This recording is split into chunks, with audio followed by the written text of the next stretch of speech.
మిథునం వారి గనక చూసుకున్నట్లయితే ఈ సంవత్సరం అసలు గృహ సంబంధించిన అంటే 2026 సంవత్సరంలో గృహయోగం ఎంతవరకు సిద్ధిస్తుంది? వీళ్ళకి ఎక్కువ బలం అనేటువంటిది గృహయోగంలో 2026 మే ఎండింగ్ వరకు ఉంది బలం చెప్పాలంటే, గుర్తుపెట్టుకోండి. అలాగే సహజంగానే మిథునం వారు మంచి తెలివితేటలు కల వాళ్ళు, బాగా లాజికల్ థింకర్స్ అని చెప్తూ ఉంటాం.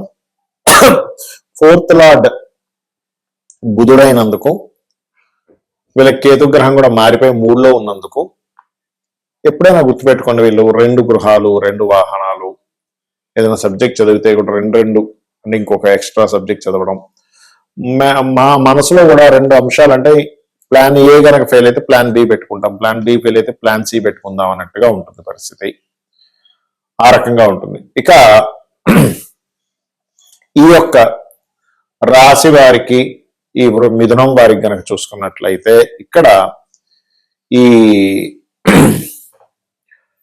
ఏదైతే మే లోపలే తీసుకోండి ఏదైనా గృహం కనుక తీసుకోవాల్సి వస్తే. మే తర్వాత ఏమవుతుందంటే పర్టికులర్ గా గురువు 2లోకి వస్తున్నాడు. అది ఫైనాన్షియల్ వాటికి మంచిదే, కాకపోతే గురువు ఉన్న ఇప్పుడు ఉన్నటువంటి గురువు ఉన్న సిచ్యువేషన్ అంత పాజిటివ్ గా లేదు చెప్పాలంటే. కాబట్టి ఏంటంటే ఎంతైనా కానీ మీరు ఫైనాన్షియల్ మ్యాటర్స్ విషయంలో కూడా మీ గురువు 2లో ఉన్నందుకు మనీ మ్యాటర్స్ విషయంలో, కుటుంబ వ్యవహారాల విషయంలో పాజిటివ్ గా కనిపిస్తూ ఇన్నర్ గా కొన్ని మనకు తెలియకుండానే కొన్ని ఏమిటి ఇలా అనుకుంటున్నారా ఫ్యామిలీ వ్యక్తులు లేనట్లేదు, ఇట్లాంటివి కూడా మనం వినవలసినటువంటి పరిస్థితి వస్తూ ఉంటుంది. అలాగే మీరు మీ జాతక చక్రంలో ఒకవేళ ఉదాహరణకి గృహయోగం ఉందంటున్నారండి, కానీ మాకెందుకు దొరకట్లేదు అంటూ ఉంటారు. అంటే ఎలా ఉంటుందంటే గృహయోగం ఉంటూ ఇంకో గ్రహం ఎక్కడో అది అడ్డుపడుతూ ఉంటుంది. అలాంటప్పుడు మీ జన్మజాతకంలో 4వ స్థానంలో ఏదైనా పాపగ్రహం ఉందేమో చూసుకొని దానికి సంబంధించినటువంటి దానం ఇవ్వాలి. మరి గృహయోగం యాక్టివ్ అవ్వాలంటే ఏం చేయాలి అంటే నవగ్రహాల్లో ప్రధానంగా మీరు శుక్ర శని గ్రహాల దగ్గర శుక్రవారము, శనివారము, గురువారము గుర్తుపెట్టుకోండి. ఈ 3 రోజులు కూడా ఈ 2 గ్రహాల దగ్గర దీపారాధన చేసి ఒక 9 ప్రదక్షిణాలు వాటి చుట్టూ, నవగ్రహాల చుట్టూ చేసుకొని మీ దగ్గరలో అమ్మవారి ఆలయం కానీ విష్ణు ఆలయం కానీ ఉన్నట్లయితే అక్కడికి వెళ్ళి మీరు ఒక 3 ప్రదక్షిణాలు చేసుకుని, దీపారాధన చేసి ఒక 3 ప్రదక్షిణాలు చేసుకొని అక్కడ కూర్చొని వీలైతే మీరు మణిద్వీప వర్ణన వినండి. ఖచ్చితంగా మీకు గృహయోగం అనేటువంటిది కలిగి తీరుతుంది. చాలా మంది నన్ను అడుగుతున్న ప్రశ్న ఏంటంటే అసలు ఒక గృహం కొనుగోలు చేసేటప్పుడు ఎటువంటి జాగ్రత్తలు తీసుకోవాలి? పాయింట్ నెంబర్ 1 గుర్తుపెట్టుకోండి. మీ పేరు లో ఉండే మొదటి అక్షరాన్ని తీసుకొని మొదటి అక్షరంతో వర్గు అనేది ఒకటి ఉంటుంది. అంటే ఆ నుంచి అమ్మహ, మీ పేరు ఆ నుంచి అమ్మహ లోపల ఉందనుకోండి. అంటే ఆ అంటే ఆదిత్య, లేకపోతే ఆదినారాయణ, ఈ అంటే ఈశ్వరు, ఊ అంటే ఉదయ్ కుమార్, లేకపోతే ఊహ, ఇట్లా చాలా రకాలు ఉంటాయి పేర్లు కదా. ఆ మొదటి అక్షరం గనక ఆ నుంచి అమ్మహ లోపల ఉంటే మీకు తూర్పు మధ్య ద్వారము, సింహద్వారాలు, ఎందుకంటే ఈశాన్యం కూడా ఉంటాయి కాబట్టి తూర్పు మధ్య సింహద్వారము, దక్షిణ మధ్య సింహద్వారము, ఉత్తర మధ్య సింహద్వారాలు మీకు పనికి వస్తాయి. మీకు పడమర ఈశాన్యం పనికిరాదని గుర్తుపెట్టుకోండి.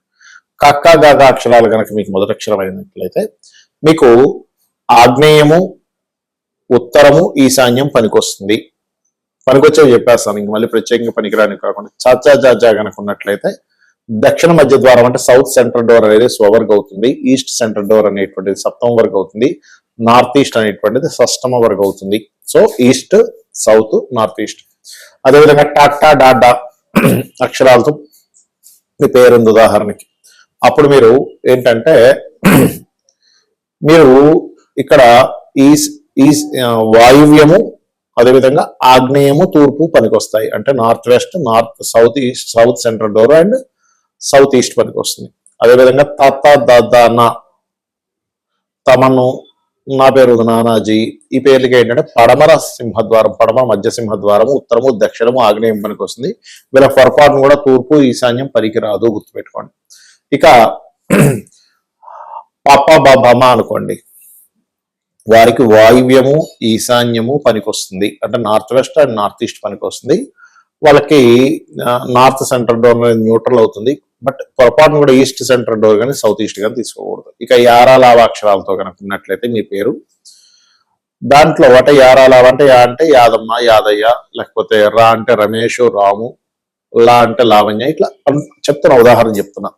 అలా ఉన్నట్లయితే మీకు ఉత్తర మధ్య ద్వారము, తూర్పు మధ్య ద్వారం, పడమర మధ్య ద్వారం పనికి వస్తుంది. ఈశాన్యం న్యూట్రల్ అవుతుంది. పొరపాటును కూడా మీరు సౌత్ ఈస్ట్ కానీ సౌత్ కానీ అస్సలు తీసుకోకూడదు, నార్త్ వెస్ట్ కానీ. ఇక శేషాసహ అక్షరాలతో ఉన్నట్లయితే అంటే శేషగిరిరావు, హరిణి, హిరణ్య, ఇట్లా రకరకాల పేర్లు ఉంటాయి. వాళ్ళకి ఈశాన్యము వాయువ్యం అంటే నార్త్ ఈస్ట్ సింహద్వారం కానీ నార్త్ వెస్ట్ సింహద్వారం కానీ తీసుకోవాలి. దీంతో పాటు మీ పర్సనల్ చార్ట్ లో రాహుకేతువులు ఎక్కడున్నారు, శుభగ్రహాలు పాపగ్రహాలు ఉండే స్థితిని చూసుకోవాలి.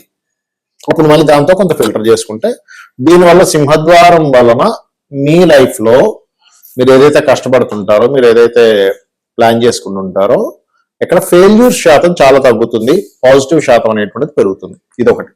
రెండవది, ఎప్పుడు కూడా మీరు మీ జాతక చక్రంలో మీ పేరు మీద గృహయోగం ఉందో లేదో చూసుకోండి.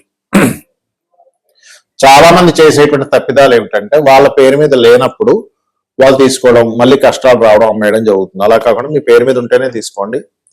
అసలు ఇక్కడ 3 విషయాలు చూడాలి. ఒకటి, మీ పేరు మీద గృహం కొనుక్కోవచ్చా కొనుక్కోకూడదా, గృహం కానీ, వాహనం కానీ, వస్తువు బంగారం కానీ, స్థలం కానీ గుర్తుపెట్టుకోండి. అలా లేదు అన్నప్పుడు మీ జీవిత భాగస్వామి పేరు మీదో, మీ పిల్లల పేర్ల మీదో, లేదు మీ ఇంకా వివాహం లేదు మీ తల్లిదండ్రుల పేర్ల మీదో కొనుక్కోండి. ఇంకోటి, భార్యాభర్తల్లో ముఖ్యంగా భర్త పేరు చూసుకోవాలి.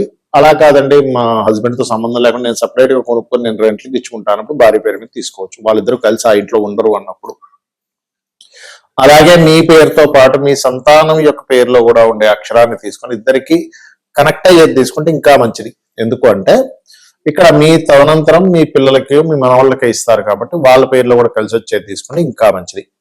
ఇక మరొక విషయం ఏంటంటే, ఎప్పుడూ కూడా మీరు ఒక గృహం కొనుక్కోవాలి అని అనుకున్నప్పుడు, ఆ డిజైర్ నెరవేరాలి అనుకున్నప్పుడు, మీరు మీ ఇంట్లో వాస్తుపరంగా మీ ఇంట్లో నైరుతి బెడ్రూమ్ లో, మాస్టర్ బెడ్రూమ్ లో వెస్ట్ వాల్ కి ఒక ఎల్లో కలర్ షీట్ ఒకటి ఇట్లా స్క్వేర్ లో దంటించి, అక్కడ మీరు ఎటువంటి గృహం కొనుక్కోవాలనుకుంటున్నారో ఆ ఫోటో పెట్టి, అమ్మవారి అనుగ్రహంతో నేను ఈ యొక్క గృహాన్ని కొనుక్కోబోతున్నాను అని చెప్పి కింద నీట్ గా రాసి, మీరు మణిద్వీప వర్ణన రెగ్యులర్ గా రోజు చేయండి. మీరు ఎంత రోజు మీరు మణిద్వీప వర్ణన చేస్తే అంత ఖచ్చితంగా మీకు గృహయోగం ఉంటుంది.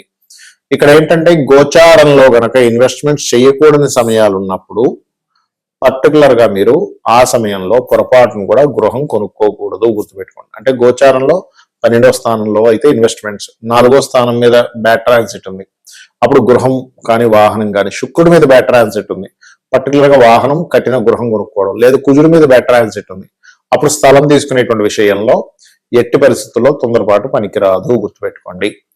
ఈ జాగ్రత్తలు కనుక తీసుకున్నట్లయితే ఖచ్చితంగా 100% మీకు ఎటువంటి ఇబ్బంది కలగకుండా ఉంటుంది. అమ్మవారి అనుగ్రహంతో మీరు కొనుక్కునేటువంటి గృహంలో మీరు హ్యాపీగా ఉంటారు. శ్రీమాత్రే నమః.